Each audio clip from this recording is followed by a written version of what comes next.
Bonjour et bienvenue à tous dans ce nouveau numéro de l'œil express du juriste. Nous avons choisi cette fin de période de torpeur estivale pour finalement partager avec vous une question qui peut sembler iconoclaste. Un CHSCT peut-il décider d'une expertise sans expert, ou plus exactement sans avoir désigné un expert? C'est en tout cas la question qui avait été posée à la Cour de cassation en début d'été et qu'elle a dû trancher dans des décisions du 5 juillet dernier. Alors cette question est intéressante parce qu'elle soulève à la fois une question juridique, une question qui touche aux relations sociales et puis également aux conditions de travail puisqu'il s'agissait dans le cas d'espèce d'une consultation du CHSCT sur un projet important modifiant les conditions de travail. Alors peut-être je vous propose de revenir dans un premier temps assez rapidement sur le cas d'espèce. Qu'est-ce que nous dit cet arrêt? Et puis surtout dans un deuxième temps de revenir sur un peu les enseignements pratiques que l'on peut en tirer.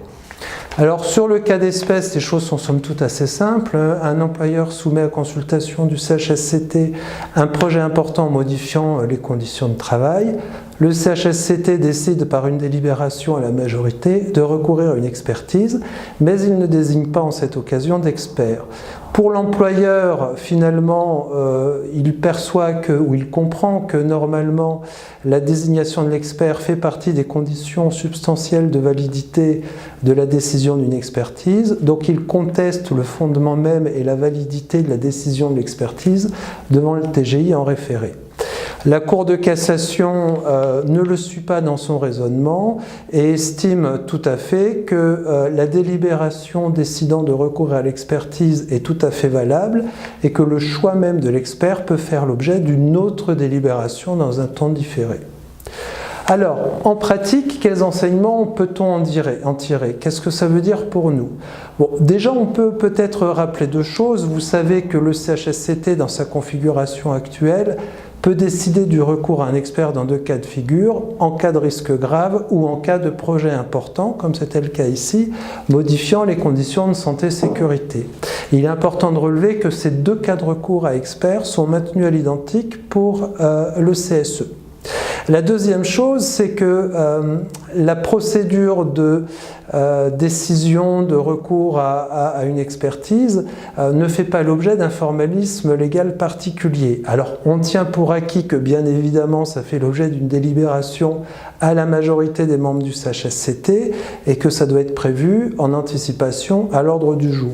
Par contre, effectivement, rien n'est dit sur le contenu même de cette délibération, d'où finalement la réaction de l'employeur dans notre cas d'espèce de dire il manquait le choix de l'expert.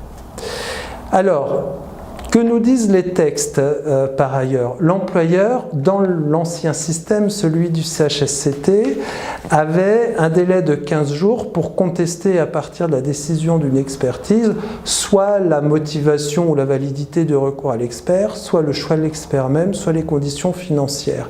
Et on voit bien dans ce qu'on peut appeler maintenant l'ancien système la difficulté et ce qui pouvait être une manœuvre dilatoire quand le CHSCT finalement fonctionnait en deux temps, parce que, en conséquence, ça réduisait les capacités de l'employeur à agir en justice pour contester la désignation d'un expert si elle faisait donc l'objet d'une deuxième délibération.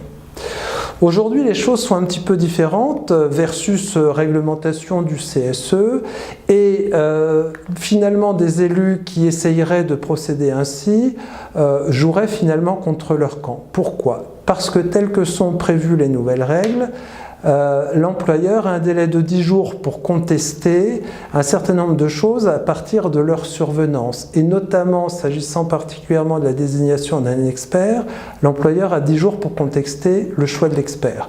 Donc, je dirais, peu lui importe que le choix de l'expert fasse l'objet d'une délibération commune avec le recours à expertise ou intervienne plus tardivement. Il a toujours les 10 mêmes jours pour éventuellement agir en justice. Par contre, les élus joueraient peut-être contre leur camp parce que le fait de procéder en étalant dans le temps deux délibérations successives ne proroge en aucun cas le fameux délai des 2 mois dans lequel ils doivent rendre un avis.